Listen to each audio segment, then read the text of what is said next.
क्या आप बद्रीनाथ की कहानी जानते हैं? यह वो जगह है जहां शिव और पार्वती रहते थे। यह उनका घर था।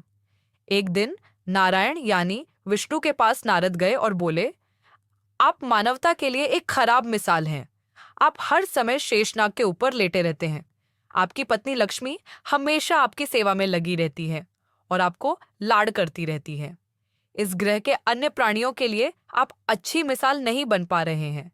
आपको इस आलोचना से बचने और साथ ही अपने उत्थान के लिए भगवान को भी ऐसा करना पड़ता है। विष्णु तप और साधना करने के लिए सही स्थान की तलाश में नीचे हिमालय तक आए। वहां उन्हें मिला बद्रीनाथ, एक अच्छा सा छोटा सा घर जहां सब कुछ वैसा ही था जैसा उन्होंने सोचा था। साधना के लिए सबसे आदर्श जगह लगी उन्हें यह। वह उस घर के अंदर गए। घुसते ही उन्हें पता चल गया कि यह तो शिव का निवास है। अगर उन्हें गुस्सा आ गया तो वह आपका ही नहीं, खुद का भी गला काट सकते हैं। ऐसे में नारायण ने खुद को एक छोटे से बच्चे के रूप में बदल लिया और घर के सामने बैठ गए। उस वक्त शिव और पार्वती बाहर कहीं टहलने गए थे। जब वे घर वापस लौटे तो उन्होंने देखा कि एक छोटा सा बच्चा जोर जोर से रो रहा है। पार्वती को दया आ गई। अगरु उन्होंने बच्चे को उठाने की कोशिश की। शिव ने पार्वती को रोकते हुए कहा, इस बच्चे को मत छूना। पार्वती ने कहा, कितने क्रूर हैं आप, कैसी नासमझी की बात कर रहे हैं। मैं तो इस बच्चे को उठाने जा रही हूं, देखिए तो कैसे रो रहा है। शिव बोले, जो तुम देख रही हो उस पर भरोसा मत करो। मैं कह रहा हूं ना, इस बच्चे को मत उठाओ। बच्चे के लिए पार्वती की स्त्री सुलभ मनोभावना ने उन्होंने कहा, आप कुछ भी कहें, मुझे कोई फर्क नहीं पड़ता। मेरे अंदर की माँ बच्चे को इस तरह रोते नहीं देख सकती। मैं तो इस बच्चे को जरूर उठाऊंगी। और यह कहकर उन्होंने बच्चे को उठाकर अपनी गोद में ले लिया। बच्चा पार्वती की गोद में आराम से था और शिव की तरफ बहुत ही खुश होकर देख रहा था।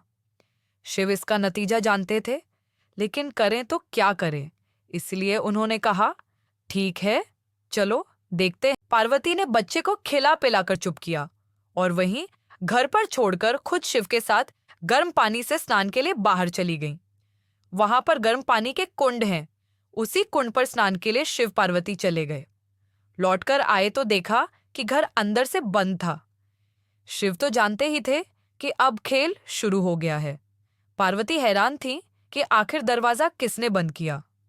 शिव बोले, मैंने कहा था ना, इस बच्चे को मत उठाना। आखिर में वो घर के अंदर बस गए और अब उसने अंदर से दरवाजा बंद कर लिया है, खो दिया। पार्वती ने कहा, आप पूछ सकते हैं क्या करें, कि क्या वह इस बात को जानते थे। दो विकल्प थे। आप कई बातों को जानते हैं जो भी उनके सामने है, फिर भी आप उसे जलाकर भस्म कर देखा कर उन्हें होने देते हैं। वे वहां से चले जाएं। विष्णु भगवान की कहानी ढूंढ ले।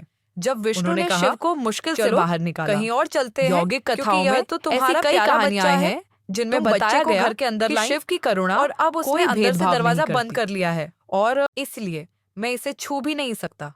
मैं अब कुछ नहीं कर सकता। चलो कहीं और चलते हैं। इस तरह शिव और पार्वती को अवैध तरीके से वहां से निष्कासित कर दिया गया। वे दूसरी जगह तलाश करने के लिए पैदल ही निकल पड़े। दरअसल बद्रीनाथ और केदारनाथ के बीच एक छोटी से दूसरी छोटी के बीच सिर्फ 10 किलोमीटर की दूरी है।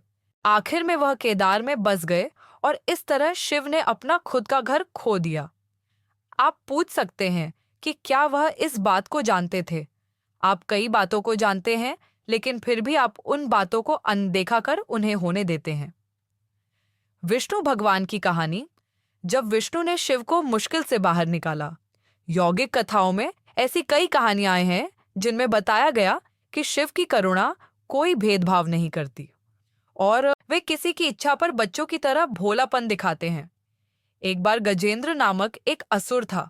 गजेंद्र ने बहुत तप किया और शिव से यह वरदान पाया कि वह जब भी उन्हें पुकारेगा, शिव को आना होगा। त्रिलोकों के सदा शरारती अर्श नारद ने देखा कि गजेंद्र हर छोटी छोटी बात के लिए शिव को पुकार लेता था, तो उन्होंने गजेंद्र के साथ एक चाल चली। उन्होंने गजेंद्र से कहा, तुम शिव को बार बार क्यों बुलाते हो? वह तुम्हारी हर पुकार पर आ जाते हैं। क्यों नहीं तुम उनसे कहते कि वह तुम्हारे अंदर आ जाए और वहीं रहें, जिससे वह हमेशा तुम्हारे अंदर होंगे। गजेंद्र को यह बात अच्छी लगी और फिर उसने शिव की पूजा की। जब शिव उसके सामने प्रकट हुए तो वह बोला, आपको मेरे अंदर रहना होगा, आप कहीं मत जाइए। शिव अपने भोलेपन में एक लिंग के रूप में गजेंद्र में प्रवेश कर गए और वहां फिर देवों ने उनसे पूछा कि वे शिव को गजेंद्र के अंदर से कैसे निकाल सकते हैं, क्योंकि गजेंद्र शिव को अपने अंदर रखकर अमर हो गया था। हमेशा की तरह विष्णु सही चाल लेकर आए। देवगण शिव भक्तों का रूप धरकर गजेंद्र के राज्य में आए और बहुत भक्ति के साथ शिव का स्तुतिगान करने लगे। शिव का महान भक्त होने के कारण गजेंद्र ने इन लोगों को अपने दरबार में आकर गाने और नाचने का न्योता दिया।